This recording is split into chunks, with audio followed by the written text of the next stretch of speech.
berjumpa lagi dengan Lausa hari ini, hari Selasa, tanggal 3 November 2020. Gimana kabarnya hari ini nak? Sehat?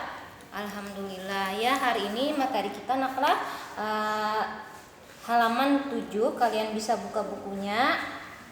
Nah, di sini Lausa ringkasin ya.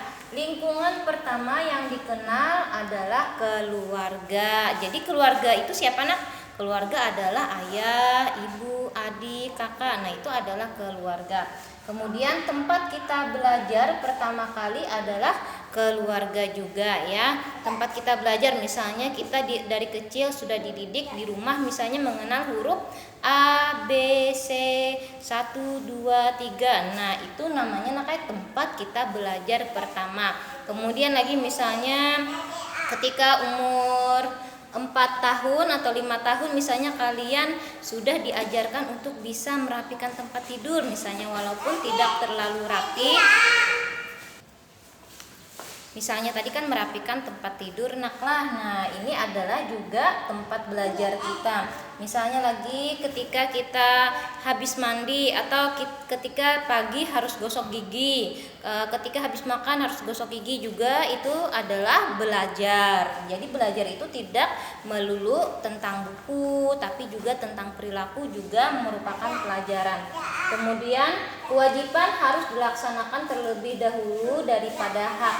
Nah, kemarin Lausa ajarkan tentang kewajiban. Kewajiban kalian misalnya di sini adalah belajar, ya, menghormati orang tua, membantu orang tua. Nah, itu adalah kewajiban. Kemudian hak kalian apa?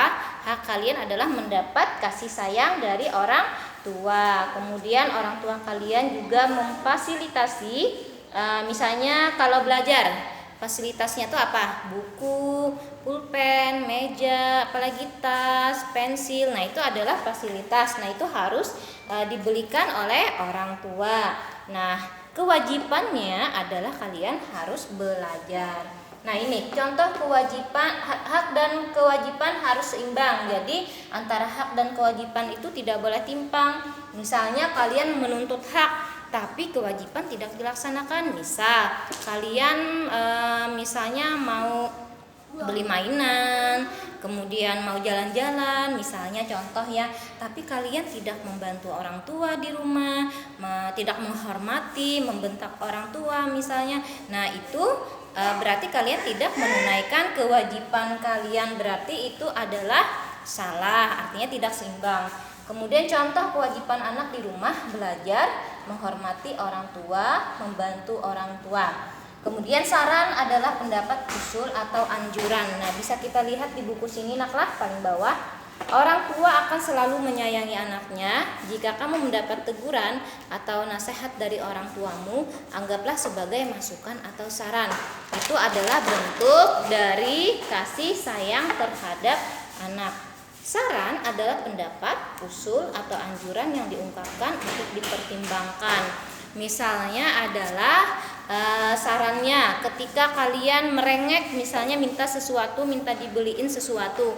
Nah, orang tua memberikan saran, nak, nanti dulu ya, nanti mama akan beliin, tapi tunggu misalnya ketika awal bulan nanti, atau misalnya setelah kamu melaksanakan tugas dengan baik baru mama beliin. Nah, itu juga merupakan saran ya. Dan saran itu diungkapkan dengan cara yang sopan. Jangan juga misalnya sebagai orang tua membentak kepada anak. Nah, itu juga kurang apa nak? Kurang bagus. Tapi kamu sebagai anak, pasti orang tua itu memberikan yang terbaik. Pasti orang tua itu apabila menegur, pasti itu menunjukkan jalan yang baik. Misalnya orang tua kamu marah, bukan berarti orang tua kamu tidak sayang dengan kamu. Bisa jadi kamu kalau ditegur secara lembut, secara pelan-pelan tidak mau atau diam saja. Nah, bagaimana caranya? Mungkin dengan suara agak keras misalnya. Nah, itu berarti kita kembalikan ke diri kita lagi masing-masing. Kalau tidak mau ditegur dengan keras, maka kalian harus melaksanakan apa yang orang tua ucapkan dengan segera ya, supaya semuanya terlaksana dengan baik ya. ya. Untuk materi hari ini naklah hanya ini, mudah-mudahan anak-anak Lause semua dapat memahami pelajaran dari Lause. Selanjutnya untuk tugas nanti Lause kirim ya. Dadah.